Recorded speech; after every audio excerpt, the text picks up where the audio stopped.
Assalamualaikum warahmatullahi wabarakatuh. Yang terhormat Ibu Mina Andini MPC selaku dosen pembimbing pada mata kuliah pengantar psikologi serta teman-teman kelas yang saya banggakan. Izin saya Adrian Hernawan selaku moderator akan membimbing jalannya presentasi ini. Adapun topik yang akan kita bahas yaitu tentang emosi. Sebelumnya saya akan memperkenalkan anggota kelompok kami, yaitu yang pertama ada Nisfi Nahari Salimah dengan NIM 081, lalu ada saya Adrian Hernawan dengan NIM 086, lalu ada Rima Nurul Ulfa dengan NIM 104, lalu ada Nashali Dela Serta dengan NIM 107, lalu ada Daniel Pratama dengan NIM 110. Baik. Yang pertama ada materi tentang apa itu emosi yang akan disampaikan oleh Saudara Daniel. Dipersilahkan. Baik, terima kasih moderator. Di sini saya akan menjelaskan apa itu emosi. Emosi adalah perasaan intens yang ditujukan kepada seorang atau sesuatu. Emosi adalah reaksi terhadap seorang atau kejadian. Emosi dapat ditunjukkan ketika merasa senang mengenai sesuatu, marah kepada seseorang, ataupun takut terhadap sesuatu. Kata emosi diturunkan dari kata bahasa Perancis, emotion, dari émouvre atau kegembiraan. Dari bahasa Latin, émove atau luar, dan more atau bergerak. Kebanyakan ahli yakin bahwa emosi lebih cepat berlalu daripada suasana hati. Sebagai contoh, bila seorang bersikap kasar, manusia akan merasa marah. Dan jenis emosi. Salah satu cara mengklarifikasikan emosi adalah berdasarkan apakah emosi tersebut positif atau negatif. Emosi tidak dapat netral, karena menjadi netral berarti menjadi non-emosional. Di sini ada emosi positif dan emosi negatif. Contoh emosi positif itu ada cinta, bahagia, senang, gembira, terpesona, dan ceria. Dan ada juga emosi negatif. Contohnya adalah marah, sedih, takut, cemas, dan malu. Terima kasih, saya kembalikan ke moderator. Baik, terima kasih. Lalu ada sumber-sumber emosi dan suasana hati yang akan disampaikan oleh saya sendiri. Yang pertama ada kepribadian, yaitu memberi kecenderungan kepada orang untuk mengalami suasana hati dan emosi tertentu. Contohnya beberapa orang yang merasa bersalah dan merasakan kemarahan lebih mudah dibandingkan orang lain. Lalu ada waktu. Orang-orang cenderung berada dalam suasana hati terburuk di awal minggu dan berada dalam suasana hati terbaik di akhir minggu. Lalu ada cuaca. Cuaca memiliki sedikit pengaruh terhadap suasana hati. Lalu ada stres. Stres menghasilkan tingkat ketegangan yang semakin lama seiring berjalannya waktu, maka semakin meningkat. Lalu ada aktivitas sosial. Interaksi sosial menyebabkan orang-orang mempunyai suasana hati yang baik. Lalu ada tidur. Kualitas tidur mempengaruhi suasana hati, pengambilan keputusan, dan membuatnya sulit untuk mengontrol emosi. Lalu ada olahraga. Penelitian secara konsisten menunjukkan bahwa olahraga meningkatkan suasana hati yang positif. Lalu ada usia. Orang-orang yang berusia 18 tahun hingga 94 tahun mengungkapkan bahwa emosi negatif nampaknya semakin jarang terjadi seiring bertambahnya usia seseorang. Lalu ada gender, yaitu wanita menunjukkan ekspresi emosional yang lebih besar dibandingkan pria. Mereka mengalami emosi secara intens dan mereka menunjukkan ekspresi emosi positif maupun negatif yang lebih sering kecuali kemarahan. Lalu ada cara mengelola emosi yang akan disampaikan oleh Nasari. Silakan. Terima kasih moderator. Di sini saya akan menjelaskan tentang cara mengelola emosi. Yang pertama ada breathing exercise, yaitu mengatur cara bernafas ketika sedang menghadapi rasa emosi tinggi.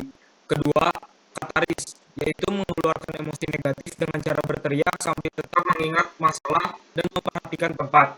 Kemudian, expressive writing, yaitu untuk mengurangi beban emosional bagi orang yang suka menulis. Kemudian self-soothing adalah memberi ruang pribadi yang luas untuk menenangkan diri ketika merasa sangat marah atau sedih.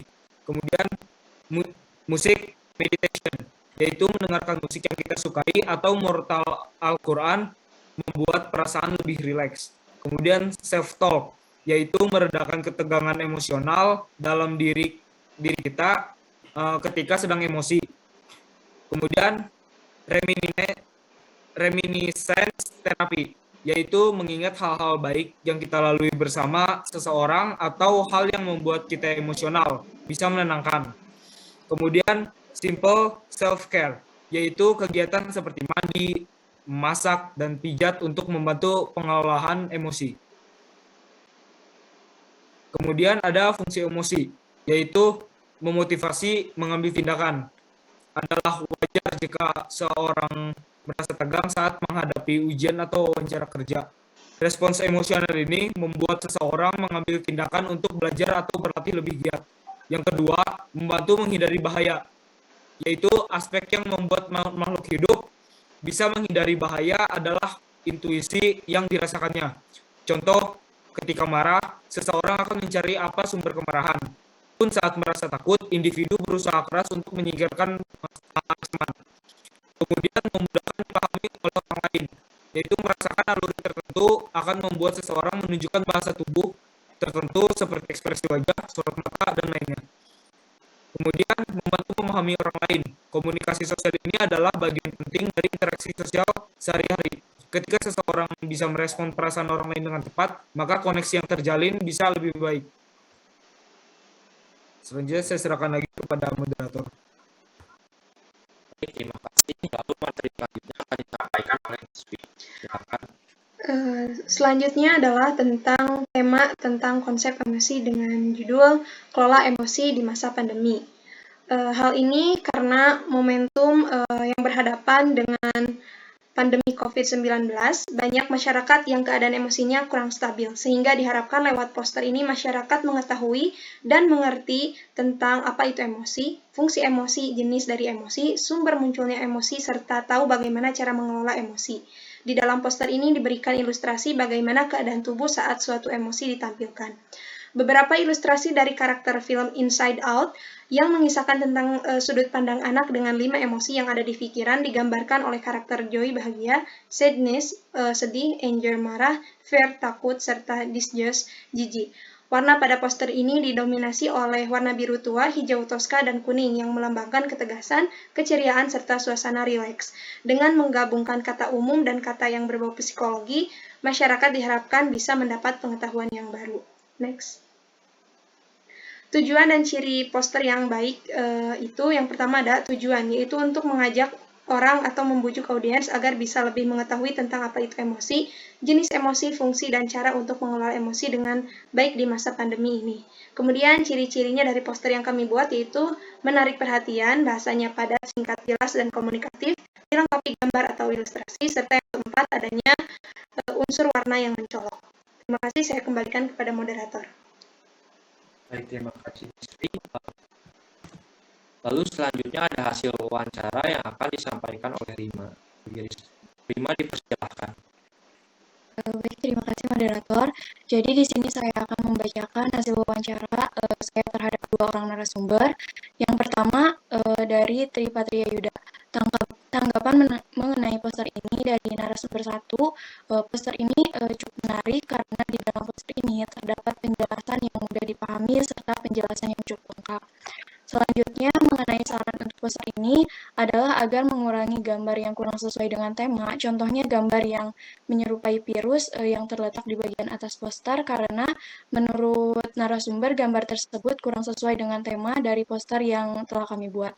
Adapun penilaian dari narasumber 1 untuk poster ini adalah yaitu bagus karena poster ini dapat mengedukasi.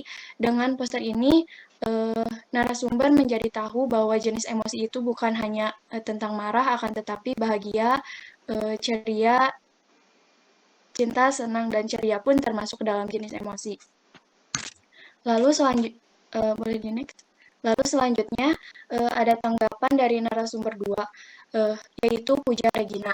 Jadi tanggapannya mengenai poster ini bahwa menurut narasumber, poster ini sangat menarik karena ditambah dengan adanya icon-icon yang unik yang membuat poster ini tidak terlihat monoton dan tidak terlihat membosankan. Selanjutnya mengenai saran dari narasumber adalah font huruf yang dari penjelasan yang terlalu kecil sehingga narasumber menyarankan untuk lebih menambah ukuran font yang digunakan dalam penulisan penjelasan agar memudahkan pembaca dan tidak membuat pusing membaca. Adapun penilaian dari narasumber 2 mengenai poster ini adalah sangat bagus, alasannya karena pada setiap penjelasan di poster ini mudah untuk dipahami serta memiliki simbol-simbol yang unik dan kalimat yang digunakan dalam poster ini singkat tetapi jelas. Saya kembalikan kepada moderator. Baik, terima kasih Rima. Lalu berikut poster kelompok 5 yang mengambil tema pertama mengenai salah satu konsep psikologi yaitu emosi. Di sini ada jenis emosi, apa itu emosi, 8 cara mengelola emosi, lalu ada indikator tubuh manusia pada emosi tertentu, dan emosi dasar manusia. Baik, terima kasih atas perhatiannya. Kurang lebihnya mohon maaf. Demikian akhir presentasi kelompok kami. Semoga bermanfaat bagi kita semua. Assalamualaikum warahmatullahi wabarakatuh.